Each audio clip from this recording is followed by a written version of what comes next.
magíster en tecnología de la información para la gestión y práctica docente. Tiene la certificación en docencia virtual por la Universidad Benito Juárez de México y es PhD en comunicación e información contemporánea por la Universidad Santiago de Compostela. Justamente el día de hoy nos va a hacer un pequeño resumen de lo que ha sido su investigación doctoral, su tesis, que ha versado sobre el tema del quichua en la administración pública. Así que vamos a dar bienvenida, un aplauso para Elizabeth Castro. Areshina yata mañana jupanchi mashigukuna. Sí, así mismo estamos pidiendo, compañeros. Alibra piña kai panelista mashigukuna tiaparca charlas magistrales ocupi. Pai mashigukuna tamaña panchi kai ña upaguma yalishpa kumbapacho. Shinayata ña kai mesa de discusión ocupi pacta kanajuna mashigukuna mashi Emilio Guamán kai ña upaguma yalimupay mashi Daki Lema kai ña upaguma yalimuspa tiaripaichi mashigukuna. Ari mashi Juanjo Pérez. Mashi Celia Godoy. Juanjo Pérez, Celia Godoy, tengan la bondad de pasar frente, acá adelante al escenario. Buen día con todos ustedes. Siempre es muy grato poder compartir con los pueblos y nacionalidades del Ecuador. Como lo dijo Dani, realmente a mí me ha apasionado desde siempre el analizar muchos temas vinculados con las lenguas ancestrales y todo aquello que esté vinculado con los pueblos y nacionalidades indígenas. De hecho, hay una contradicción en mí. Mi abuela, materna y paterna, hablaban quichua. Yo lo entiendo, no lo hablo.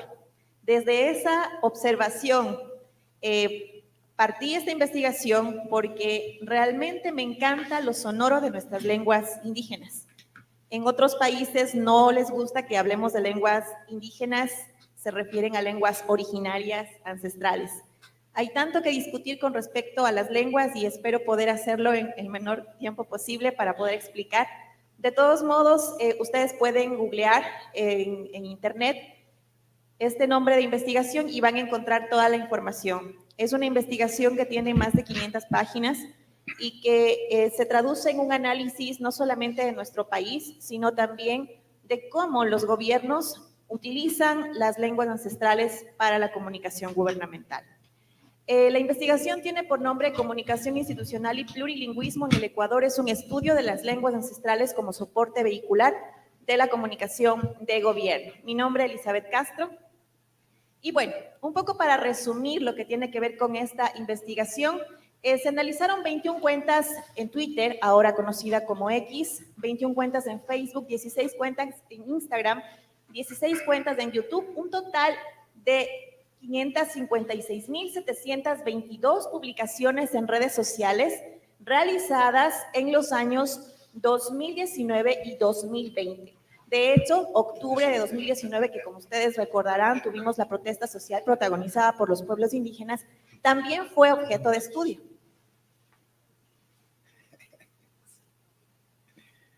El objetivo de esta investigación es analizar cómo el gobierno está utilizando las lenguas ancestrales en redes sociales. Siempre he sido muy observadora de cómo manejan la comunicación a nivel gubernamental y siempre he visto que lo realizan de manera muy simbólica, por cumplir con una ley de comunicación o con la Constitución como tal, que plantea el tema de un par de lenguas ancestrales de las 14 existentes como de uso de relación intercultural. Entonces, desde ahí también nació la inquietud de saber qué está pasando con nuestras lenguas. Y qué mejor canal de análisis que las redes sociales, en donde ustedes miran que todas las estrategias de comunicación a nivel gubernamental desencadenan. Bueno, aquí únicamente leerles los objetivos específicos de esta investigación: estudiar el manejo de la comunicación de gobierno del Ecuador en relación al uso de las lenguas, analizar las estrategias comunicacionales implementadas por el gobierno, identificar los mecanismos implementados también por el gobierno para comunicar en lenguas ancestrales. En 3 momentos claves: protesta social, normalidad,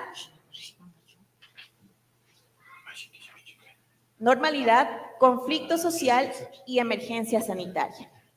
Porque ustedes recordarán que en octubre de 2019, toda la comunicación que nacía del gobierno durante la protesta social era monolingüe, estaba en español. ¿Y quiénes eran los protagonistas justamente de la protesta social eran los pueblos y nacionalidades. Entonces, bajo mi criterio, no concebía visibilizar el tema de que el gobierno no utilizó el código lingüístico que ustedes reconocen, que los pueblos y nacionalidades reconocen. Simplemente omitió plantear una estrategia que quizá hubiera funcionado en un sentido de comunicarse con quienes eran los protagonistas de las manifestaciones de octubre de 2019. Para esto, pues, les decía que se consideró analizar normalidad, conflicto social y emergencia sanitaria.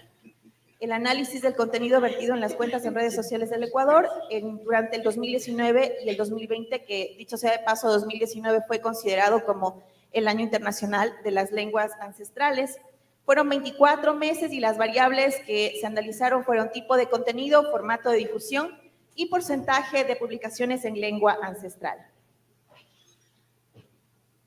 Bueno, los resultados realmente nos arrojaron que de más de 500,000 publicaciones revisadas, tan solo el 0.14% utilizaba recursos vinculados al uso de las lenguas ancestrales. El 0.14%.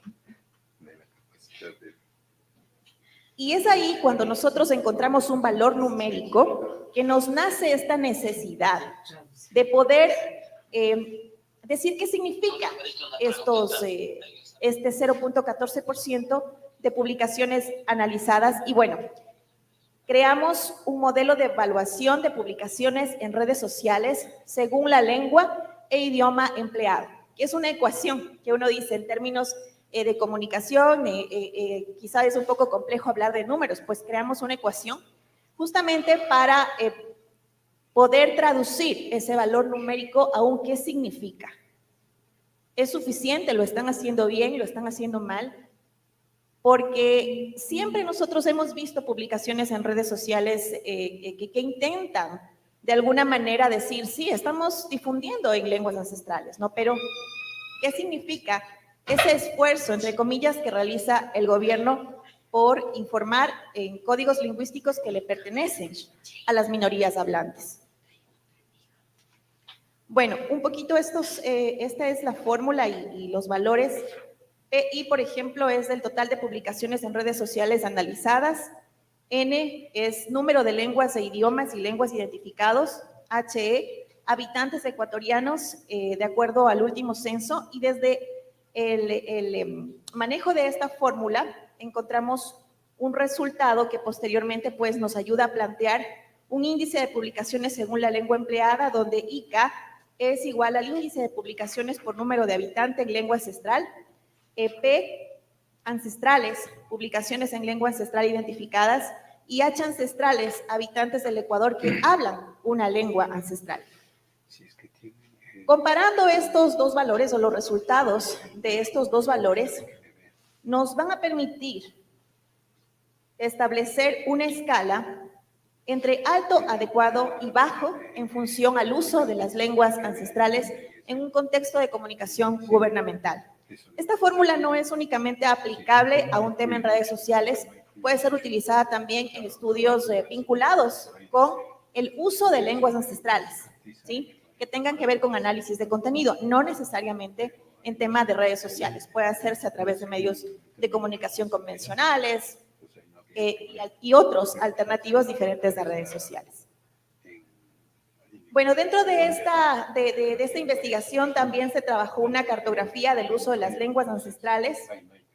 Voy a brevemente a pasarles algunos mapas y un poco para no quedarme en el tema de mapas, que ustedes lo pueden googlear también y mirar cada uno de ellos. Lo que a mí me gusta resaltar es realmente lo vivas que están nuestras lenguas. Es un mapa que está pintado por todos lados, si ustedes se fijan, y acá está un listado de todas las lenguas que de acuerdo al último censo vinculado con el tema, están vivas. Quise tomar como referencia el censo del 2010, ustedes me van a decir, pero ha pasado mucho tiempo, no. Quise tomarlo como referencia porque son los últimos datos fiables, oficiales que tenemos vinculados al uso de las lenguas y cómo quienes las hablan, pues se apropian justamente de ese uso, ¿no? De acuerdo a esos datos, tenemos esta cartografía que se ha trabajado y que por tiempo la voy a pasar. Ustedes miran ahí, a ver. Acá tenemos las lenguas predominantes según el número de hablantes en cada provincia, el aguapí. Me parece que por tema de ejemplos únicamente están estas tres, pero están toda la cartografía está disponible en la investigación de cada una de las lenguas. Un poco para ir resumiendo, podríamos, 3 minutos, mejor no voy a ver las láminas porque me voy a demorar más. Un poco para ir resumiendo, luego de utilizar la fórmula, nosotros verificamos de que en nuestro país el gobierno realiza menos de una publicación por habitante que habla una lengua indígena. Es decir, no llega ni a una publicación por habitante que habla una lengua indígena. Eso estaría dentro de los parámetros de bajo, muy, muy bajo, ¿sí? Ahí tenemos una publicación que fue realizada justamente en la época de la pandemia. Se vio esa necesidad de comunicar en lengua ancestral. Todas las carteras de Estado estaban muy preocupadas justamente de poder llegar a través de mecanismos como las redes sociales a la población que habla una lengua originaria. Existieron esfuerzos, no fueron suficientes, pero si nosotros nos vamos al hecho de que en normalidad existieron escasos hallazgos del uso de las lenguas ancestrales, en la protesta social existieron apenas dos publicaciones en redes sociales que hacían uso de las lenguas ancestrales. De un total de más de 500,000 publicaciones, apenas dos estuvieron en lengua ancestral en octubre durante la protesta social. En pandemia ocurre todo lo contrario, hay un incremento significativo. La mayoría de publicaciones que van más allá de las 700 publicaciones en lengua ancestral fueron realizadas en pandemia. Entonces, de que el gobierno reconoce que existe una necesidad de difundir en lengua ancestral, sí. Pero ¿cuán prácticos están siendo? Tenemos una fórmula ahora mismo que puede lograr identificar si el gobierno está cumpliendo o si se está manteniendo en un tema simbólico. Y es importante precisar que con esta fórmula podrían ser ustedes los que de alguna manera también puedan exigir que se implementen políticas públicas integrales que hagan uso de las lenguas ancestrales para comunicar. Es importante. Toda la investigación, si la revisan, van a darse cuenta ustedes, es una investigación bastante extensa, sí, pero en las conclusiones incluso se plantea el hecho de que se pueda trabajar una política comunicacional específica para manejo de contenidos utilizando lenguas ancestrales en redes sociales, porque no existe. De hecho, ya con esto concluyo, ya tengo cero. Con esto concluyo. Escribí un artículo que fue difundido en un libro de la Universidad Técnica Particular de Loja, que puedo pasarle a Dani para que también les compartan. Partir de algo elemental, de algo básico. Cuando existen celebraciones ancestrales como el Inti Raymi, el Pauca Raymi, se debería comenzar por allí, volviendo al uso de las lenguas ancestrales una especie de moda, porque sabemos ahora mismo que quienes están dejando de usar las lenguas ancestrales son los más jóvenes. Pero si quizá por ahí planteamos una estrategia, podría funcionar.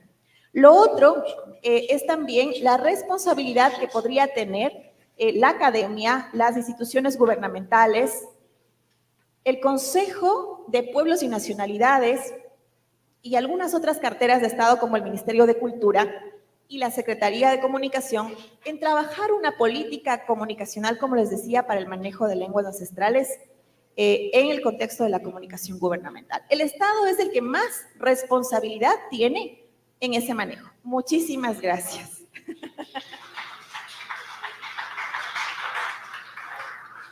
Ya estaba como árbitro de la federación. Bueno, por una cuestión terminológica, ustedes pueden revisar el programa.